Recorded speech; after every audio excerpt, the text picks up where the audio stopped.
So number one, assessments must be fair, reliable, and aligned with the curriculum. So I think most of us would agree with that. How would you, if you were to restate this in your own words, what would you say? For example, what do you think fair means? So all the students should be assessed based on the same principles. Okay. And what else would you add? No? Only one answer must be right. Yeah, that's true. That's true. Very often. Unless you allow for two answers. Yes. It's like either one are right, but yeah. Okay, that's true. That would be. All right. Absolutely. What about reliable? Reliable. What does it mean, reliable? So reliable basically means that. Quality. Yeah. Reliable, I think, oftentimes in testing terms, would mean that no matter where you give the test, it will have the same results. So it accomplishes the same thing every time you give it. So if we gave it today here, and then gave it next week somewhere else, the same results, more or less, would be accomplished by the students. So that's a reliable test. I think a fair test, we also have to consider how it's structured. It's like what we were saying when you gave the great example of, what was it? The listening assessment, right?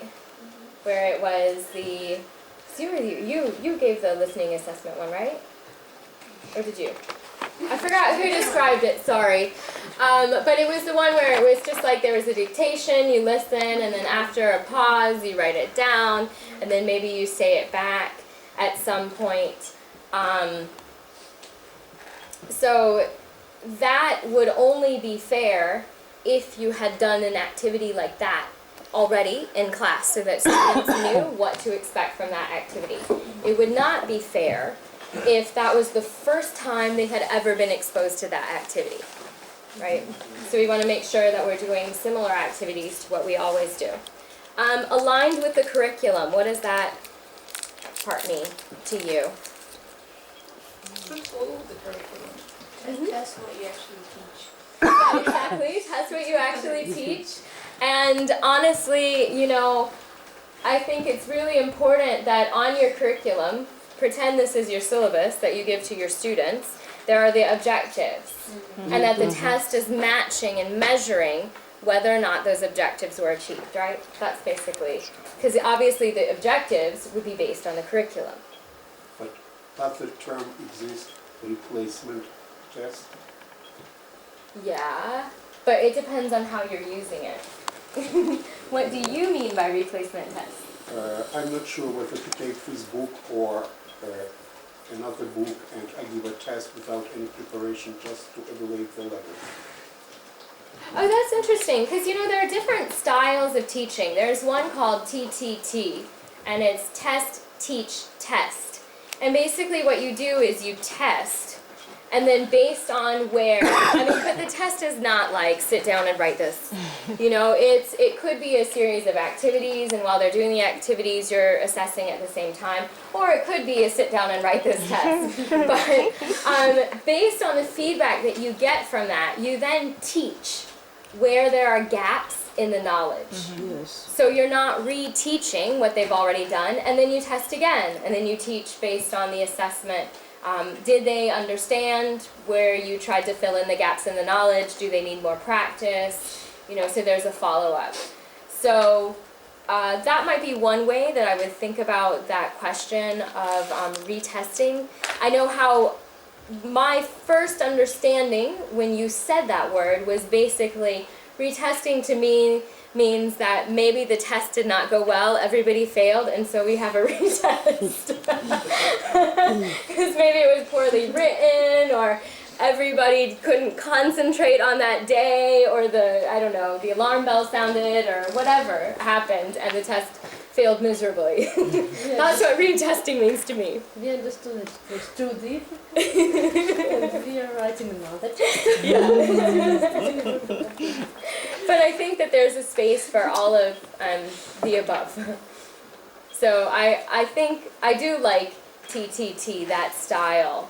I do kind of a mix match of that style as well as other styles of lesson planning, basically. Okay, the next one. Testing should include a variety of items, formats, that measure both basic and more advanced knowledge skills. And so, this is where I go back to multiple choice only. But that was a great example because you really do, you want to have a variety of different things because we have to also remember students aren't good at every one activity, right? Because we all have different skills and we all have different intelligences and we're just not the same learner. And so by giving a wide variety of different activities that you can use to assess them, they're more likely to be more successful at the test than by just giving them one form.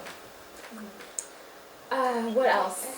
Yeah. A question. So, more advanced knowledge skills. Mm-hmm. So, I agree with the lady that we should assess what we teach.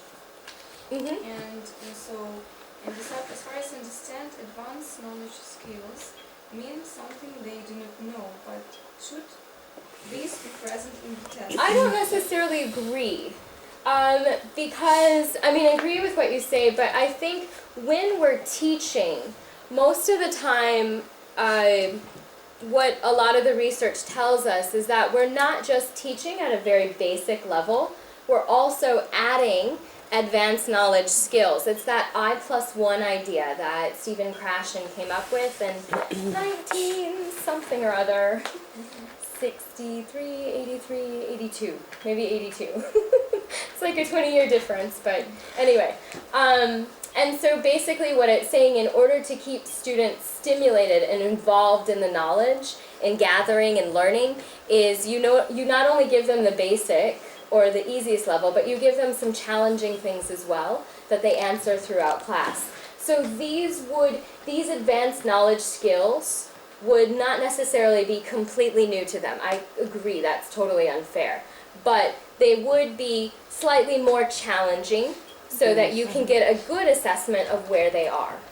And I think that that would be fair because that would be something that you would be doing with them, or maybe you can't say should, but that could be something that you were doing with them anyway as a part of your regular teaching. But it's good that you pointed that out because maybe this is not so clearly written if it can be interpreted as like something different. It is clearly because they have their home tasks. And they can find something else which we did not teach them. That's true. But I think even in that case, we have to be careful about assessing what they might or might not have done in home tasks. Yeah, up to a point. Yep, especially if you've gone over the home tasks as a group and talked about what went well and what didn't go well, then that would be fair because you've had a discussion and you've continued the dialogue about what was new. Any other questions, comments, or concerns about this item? Yes, I'd like to add that testing should have more advanced knowledge skills. If there are no of them, the test will be boring and not interesting for some kind of students. Yeah. Yes, That's the very test true. should be challenging. Yes. Yeah. They must have a chance to show Yes. themselves. And they like the Right. process of competition with each other. Or with themselves. Yeah. I always teach them, or I try to teach them, even though they love competing with each other, to compete against themselves. But yeah, if that stimulates or motivates them, Yes. then that's okay. All right, the next one, good addition by the way. Test items should reward good teaching. What do you think that one means?